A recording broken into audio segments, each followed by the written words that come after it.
मैं अपना काव्य शुरू करता हूं और बाकी सबका ध्यान चाहूंगा जितने भी लोग हैं। शबनम के मैं गीत सुनाऊं या फिर पीड़ा की कुछ कहूं व्यथा। शबनम के मैं गीत सुनाऊं या फिर पीड़ा की कुछ कहूं व्यथा। महबूबा का काजल गाऊं या निर्धन की कुछ कटु कथा। महबूबा का काजल गाऊं या निर्धन की कुछ कटु कथा। सैनिक के मैं लहू को लिख दूं या मोहब्बत के आकाश को। और दर्द में भारत मां के गाऊं या जुल्फों के आकाश को। समर साहब ने पहले लिखा था एक बार कि हमको भी तो चूनर चोली चूड़ी चुम्बन गाना आता है।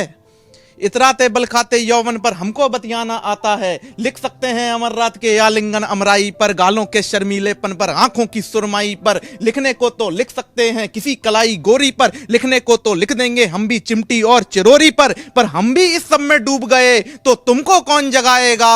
और कौन तुम्हें फिर भारत माँ के रिश्ते घाव दिखाएगा। तो एक भारत माँ के ऐसे ही घाव पे हाथ रखता हूं और वो हाथ रखता हुआ आपको अच्छा लगे तो उस पर मरहम लगाने का काम आपकी तालियां करेंगी। सुनिएगा कि कितनी दूषित, एक एक पंक्ति ध्यान से सुनिएगा, आपके जहन में कविता उतरेगी। कितनी दूषित हवा चली है मर्यादा के आंगन में। कितनी दूषित हवा चली है मर्यादा के आंगन में। और वासनाओं के दाग लगे हैं अब ऋषि मुनियों के दामन में। वासनाओं के दाग लगे हैं ऋषि मुनियों के दामन में। और रावण को कैसे कोसोगे तुम कलयुग के इस पानी में। जब सीता थर थर कांप रही है लक्ष्मण की निगरानी में। एक दिन एक अखबार मेरे घर पे आता है। बहुत पहले ये पंक्ति लिखी थी कि उसमें लिखा हुआ था कि एक बच्ची का बलात्कार उसके फूफा जी ने करा। तब अंदर से एक पंक्ति झलक कर आई, जैसी आई वैसी ना, उसमें कोई छेड़छाड़ नहीं करी। मैंने वैसी की वैसी पंक्ति आपको सुनाता हूं कि सुनिए। सिसक रही है बगिया सारी मन पौधों के अंगारा है।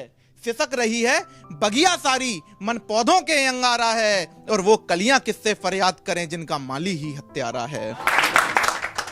किससे ये उम्मीद करें किससे करें पुकार। जब दुष्कर्मियों के साथ खड़ी है ये दिल्ली की सरकार। तो सिंहासन वालों से केवल एक कानून मांगिए आप कि बलात्कारियों को गोली मारे बस बेटी का बाप। बलात्कारियों को गोली मारे।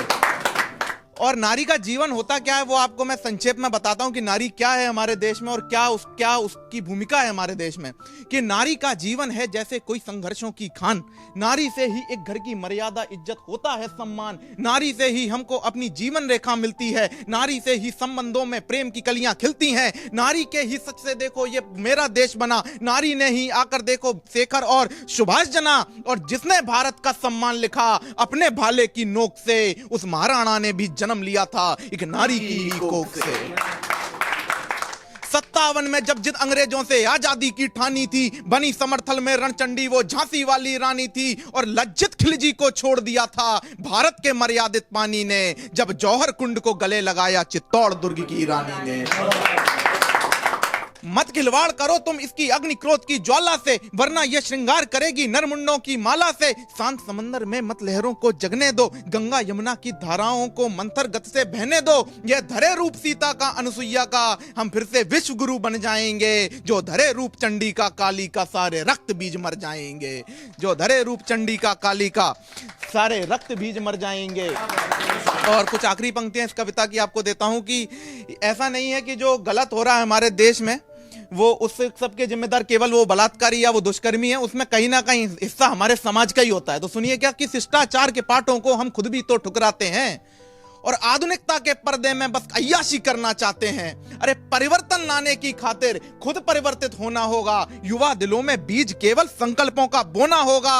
आंखें जैसा देखेंगी मन वैसा ही हो जाएगा। और आदर्श बनेंगे मुन्ना भैया तो क्या कोई भगत सिंह बन पाएगा। पूरी दुनिया नतमस्तक हो करे इस पावन मिट्टी को सलाम। जब युवा पीढ़ी के आदर्श बनेंगे अपने अब्दुल कलाम।